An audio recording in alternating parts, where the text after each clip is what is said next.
Então, eu estou aqui hoje para a gente exemplificar um pouco melhor para a população, tirar as dúvidas da população referente à vacina, né, Thiago? A gente teve muitas dúvidas e estamos aqui hoje para saná-las. Então, eu gostaria de saber de vocês, doutores, qual é a melhor vacina?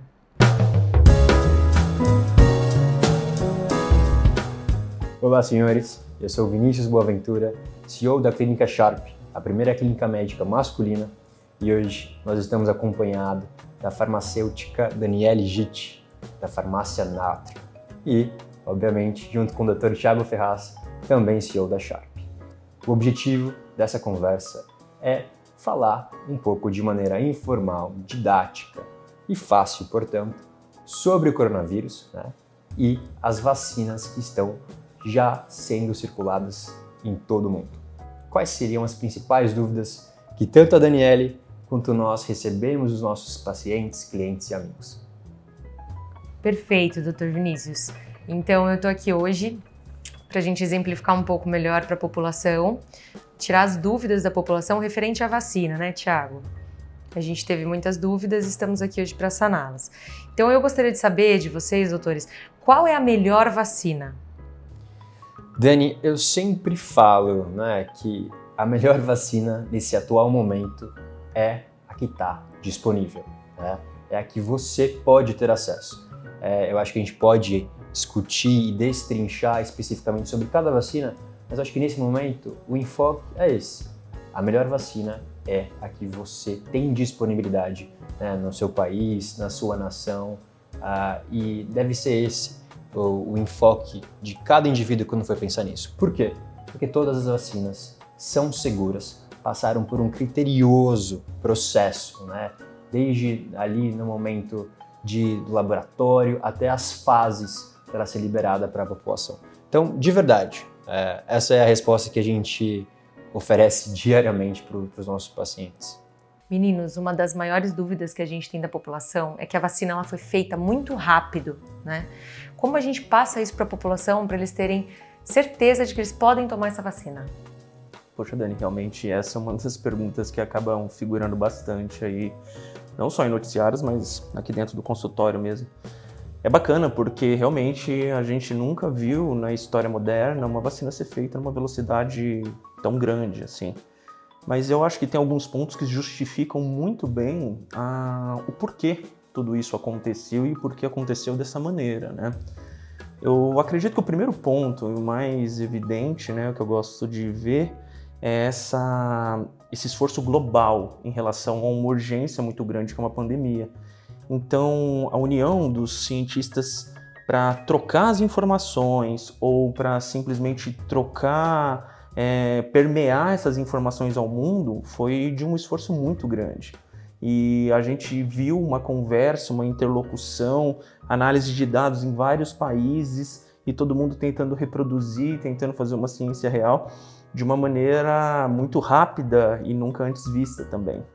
Além do mais, todos esses cientistas também deixaram de lado um pouco outras prioridades que eles tinham na vida para focar em cima disso. E isso é uma coisa não só nobre, mas também muito bacana, porque é o famoso ditado, né? Duas cabeças pensam melhor do que uma, né? Como se diz por aí. E isso fez com que muitos núcleos de ciência espalhados pelo mundo inteiro começassem a trabalhar em conjunto em relação a isso. Mas, sem dúvida nenhuma, uma das grandes bandeiras que eu acabo levantando é em relação ao investimento que foi feito. Nenhuma vacina da história moderna recebeu tanto investimento de uma maneira tão grande de uma vez só. Uma das agências norte-americanas fez um investimento na casa de 10 bilhões de dólares para pesquisas voltadas para as vacinas. Sem contar o que todos os governos e outras entidades e outras empresas do mundo colocaram de dinheiro em cima da pesquisa dessa única vacina. Para vocês terem uma ideia, a vacina da Zika, que foi uma das últimas vacinas que saíram, ela recebeu um investimento na casa de 1,5 milhões de dólares. A gente estava falando na casa de 10 bilhões de dólares para a vacina do coronavírus. Então, 1,5 milhão é muito pouco e demorou 4 anos para essa vacina sair. Em um nível de comparação ainda maior, eu consigo falar que as pesquisas para a vacina da dengue brasileira receberam um investimento de 100 milhões de reais para os próximos 5 anos. Então esse é um segundo fator que eu acho extremamente relevante. O terceiro fator, eu falo que a tecnologia veio para suprir uma necessidade de velocidade também muito grande, né? E a tecnologia não só de informação, de internet, de armazenamento e análise de dados, mas também sobre a caracterização genética.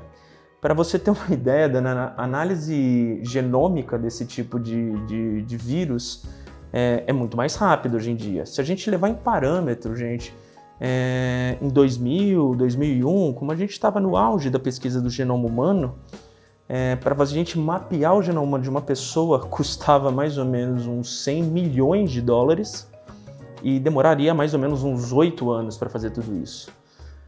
Atualmente, com um pouco mais de $1.000, em 2 dias você consegue fazer o mesmo mapeamento genético. Que, aliás, o mapeamento genético do SARS-CoV-2, da entrada da máquina até a análise completa, demora 7 horas. Ou seja, imagina isso para uma pesquisa de urgência e emergência, como foi feito. É fantástico a gente pensar dessa maneira. E eu acho que o quarto item, e além do mais, a gente tinha tecnologias armazenadas previamente. As pesquisas que envolveram o MERS e a SARS, essas duas pesquisas deixaram um resultado muito positivo de como fazer carreadores para as vacinas e de como fazer toda essa tecnologia, esse know-how prévio que ajudou a gente a andar passos para frente na construção dessa vacina. Isso também é um fator extremamente importante. E eu acho que o quarto ponto, que realmente é um ponto extremamente vital em qualquer pesquisa clínica séria, é a quantidade de pacientes com as condições precisas para que a gente teste algum medicamento ou alguma vacina. E cá entre nós, a gente está no meio de uma pandemia, então a gente tinha muito paciente para a gente caracterizar um número satisfatório, para que a gente conseguisse, com as análises de dados, chegar a uma conclusão muito mais precisa. Então, certamente, esses são 4 fatores que levaram a velocidade dessa pesquisa muito além de, é claro, da própria urgência. Mas certamente são fatores que elevam muito o nível de confiança e minimizam essa sensação de que foi feito às pressas ou foi feito às coxas. Eu acredito que não, eu levo muito a sério que muitos desses pontos são bem relevantes nesse processo. E referente aos pacientes que já contraíram o vírus, eles devem ou podem tomar a vacina? Não só pode, como deve tomar a vacinação, tá?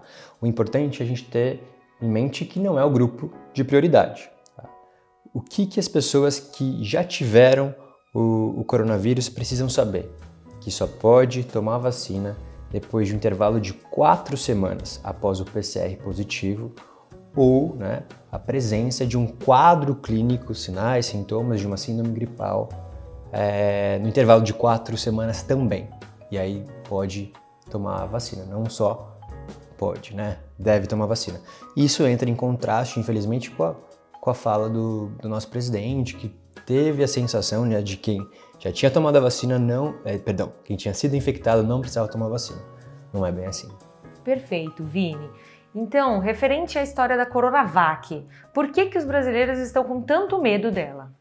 Dani, infelizmente eu acredito que boa parte desse medo, dessa sinofobia que a gente tem em relação à vacina da China, não só vem ao encontro de ocasiões políticas, que eu acho que não vale o debate nesse momento, mas também ocasiões quase culturais de relação de tudo que vem da China às vezes é barato, ou eu não conheço, eu tenho um preconceito ou alguma coisa. Eu acredito que a gente não possa ver por esse ângulo, em especial porque a China ela é a maior fornecedora de insumos de biotecnologia do planeta.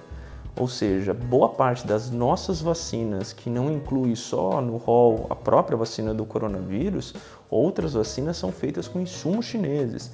Boa parte dos insumos destinados para empresas americanas ou europeias para a produção das suas vacinas também têm origem de lá.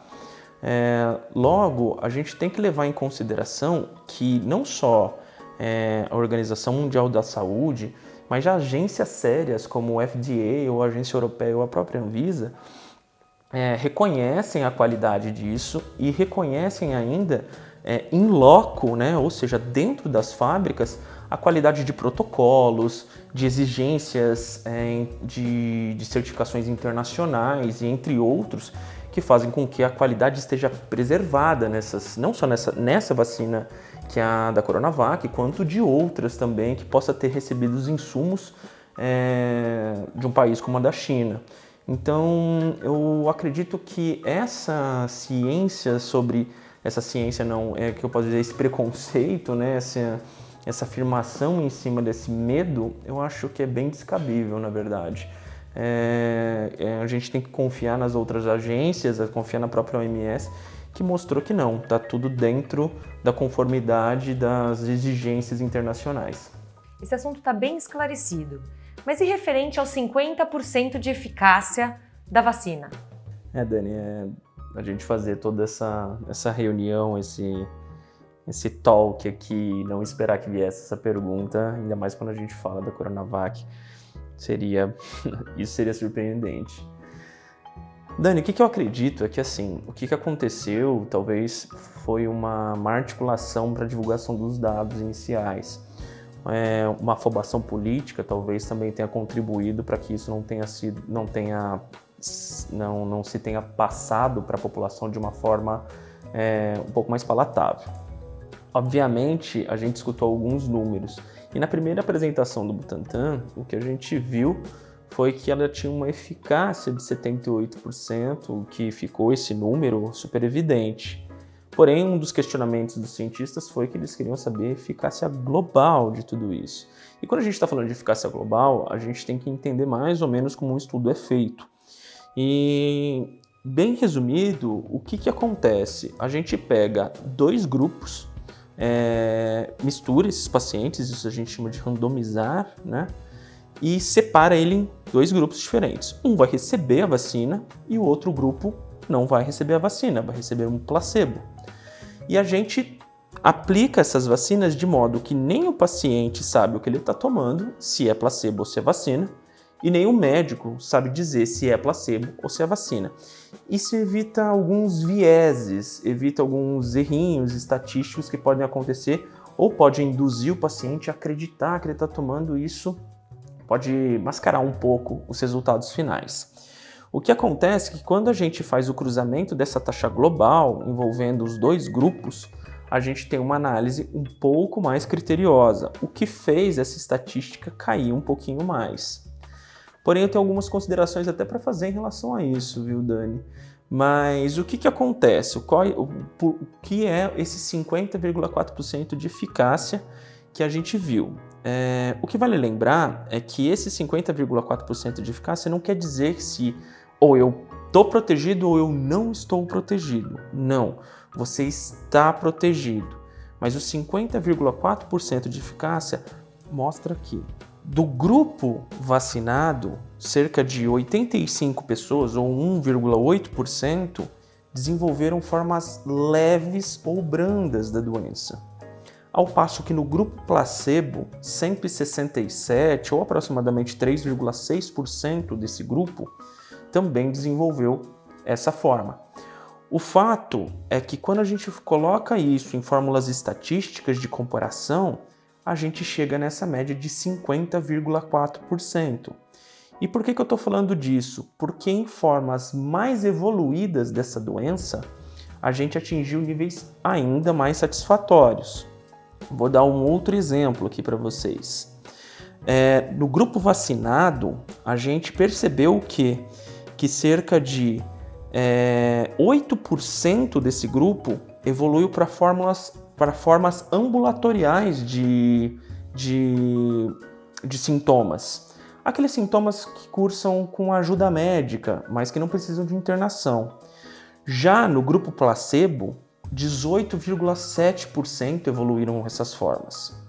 Ou seja, 78%, depois de fazer esse trabalho matemático, mostra que 78% das pessoas que tomaram a vacina não desenvolveram isso. Só 22% evoluíram para essas formas mais moderadas de sintomas da doença. E isso já é um grande avanço, porque os outros dois patamares de formas severas ou muito graves da doença, a gente sabe que a estatística foi de 100% de eficácia da vacina. Ou seja, o que a gente pode traduzir de tudo isso? A gente consegue traduzir, Dani, que se você tomar a vacina, você tem menos de 50% de chance de desenvolver formas leves da doença. Um pouco de falta de ar, um pouquinho de tosse e mais nada. Você raramente vai evoluir para uma forma um pouco mais moderada, porque só 22% não estaria coberto para isso. E você não vai evoluir para formas graves, porque essa vacina consegue garantir que 100% das vezes você não evolui para formas graves. Isso é um grande achado, isso tem uma valia extremamente alta. E esse 50,4% é um número muito interessante, porque ela é um crivo da própria OMS, ela é respaldada e reavaliada pela Anvisa, que é a nossa Agência Nacional de Saúde. E o que é mais interessante é que tem outras vacinas que também têm esse mesmo valor. Olha, a vacina do rotavírus, a vacina da coqueluche, da tuberculose e da gripe tem esse nível de eficácia que ficam oscilando entre pouco menos de 50% até 60%. Ou seja, todo ano muitas pessoas tomam a vacina da gripe e ela fica oscilando nesses níveis de eficácia.